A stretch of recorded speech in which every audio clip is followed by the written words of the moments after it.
that soluble molecules can take care of that entity. Okay, so the some of the scientists had said about this. Okay, but the few of the scientists, what they are saying, that when the vaccination is carried out, the cells are produced, the cells are activated, and that cells can take care of that foreign entity. Okay, now there is a dilemma. Some of them are saying the cells are activated and they take care of the pathogen, but some of the scientists are saying that when the immunization is carried out, the some soluble components are produced and that components will take care of that foreign entity. Now the thing is that which one is correct? Okay, so for that, the one more important breakthrough is carried out in 1890 by the scientist Emil von Boring and the Kitasato. Okay, so these two scientists have carried out one experiment, and for that they have got the Nobel Prize. Okay, so what they have carried out that they have taken the blood. Okay, they have taken the blood, and from that blood they have separated the non-cellular component, that is the serum. Okay, so as we know that the blood contains the cells and the non-cellular components like variety of the proteins, the cytokines, so many things are present. That is a non-cellular component. Okay, so when you take the blood from anyone, if you keep it for the coagulation, after coagulation, whatever the remaining, that is the serum. Okay, so what these two scientists have taken, they have taken the serum from the person those who are infected with the diphtheria. Okay, and he has injected into the another one, and he has found that those who are injected with the serum, they are protected against the diphtheria. Okay, so what is it indicates that that soluble component present in a serum plays very important role in a control of this diphtheria. So that is proven. Soluble component plays a role in the control of this such kind of infectious diseases.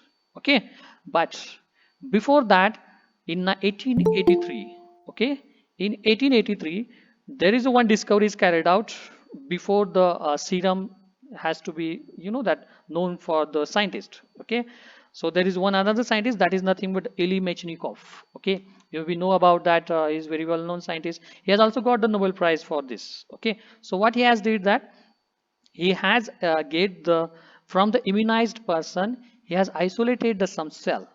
Okay, he has isolated some cells, and that cell has ability to engulf the foreign particles or the microorganisms.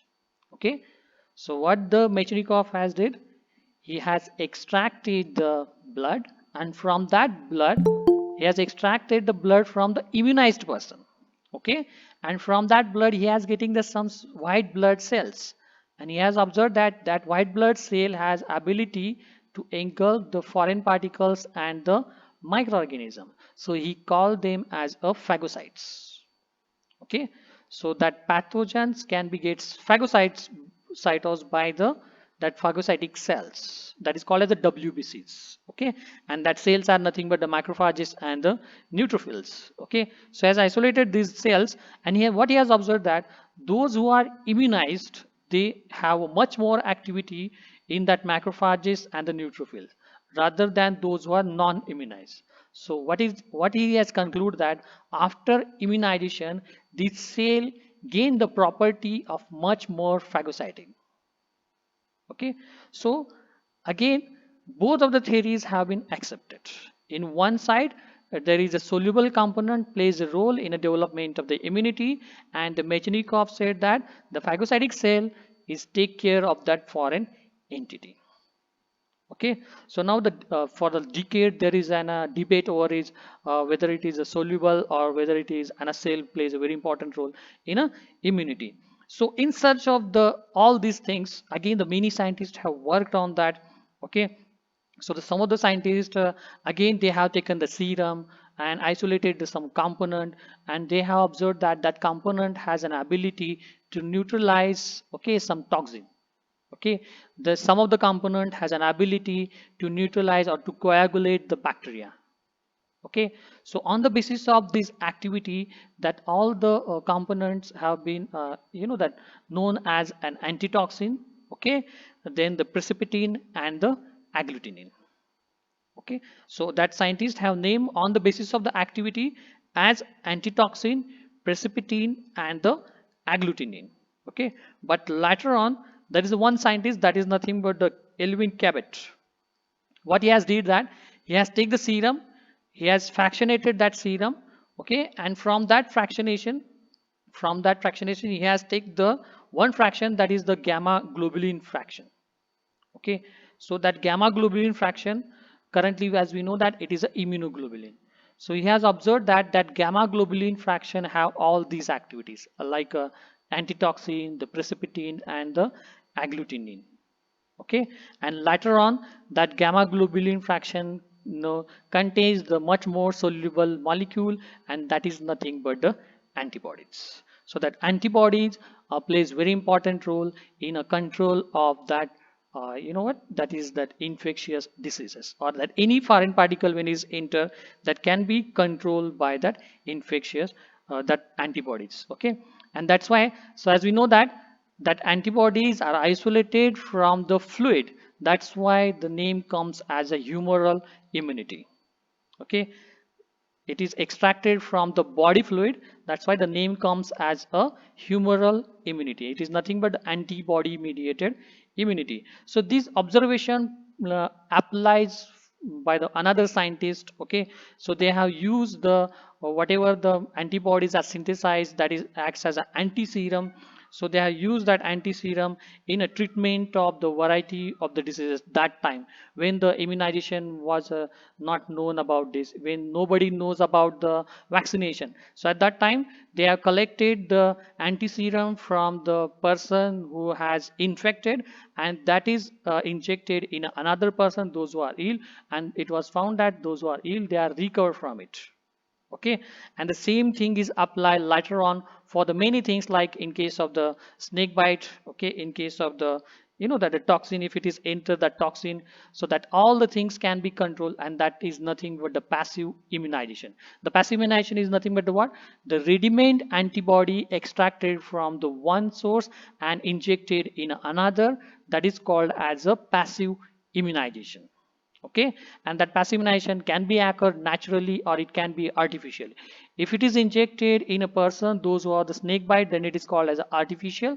Okay, if the fetus is get protected from the antibodies we are getting from its mother, then it is called as a natural passive immunization. Okay, so as you know that the newborn baby doesn't have the that much activated immune response, or they don't have the memory cells and all the things. So at that time, whatever the antibodies from the mother he has getting, so because of that he has protected. Okay, so that is all about the whatever the humoral uh, immunity. So that all the things what is known that it is because of the soluble fractions which are present in a blood, it protects the antibody. But as you know that in case of the vaccine, whenever you are taken the vaccine, so that antibody is produced, that is called as active immunization. Okay, or sometimes when you are naturally infected and because of that the antibodies is produced, then it is also called as an active immunization. Okay, and that active immunization will give you the long life immunity, whereas the passive immunization is only given the short life immunization. Okay, so that is the one scientist have worked on so many things, and they know that antibody plays very important role here. Okay, but there are the another group of the scientists, those who are still believes that the immunity is because of the cells. Okay, so it is nothing but the cell mediated immunity. So right now as we know that for the proper immunization there must be the activation of the both of the immune response, the humoral as well as the cell mediated immunity. Only one arm is activated, that is not sufficient. The both of the arm of the immune response has to be activated to get the protection from any kind of infectious material. Okay, so right now as we know that, but at that time when the scientists have worked on the soluble fraction, it was very very easy, because at that time There are so many methods are available. The biochemists are there. So method from that, whatever the blood is easily available, from that blood you can get it that soluble fraction, that is a serum. You can separate out the protein, you can precipitate the protein, and you can carry out a variety of the applications. So much of the work is work on the antibodies. But the time, not so many things are available to get separate out the cells, to carry out the animal tissue culture, to get the genetic model for that. So the work on the cell is lag behind.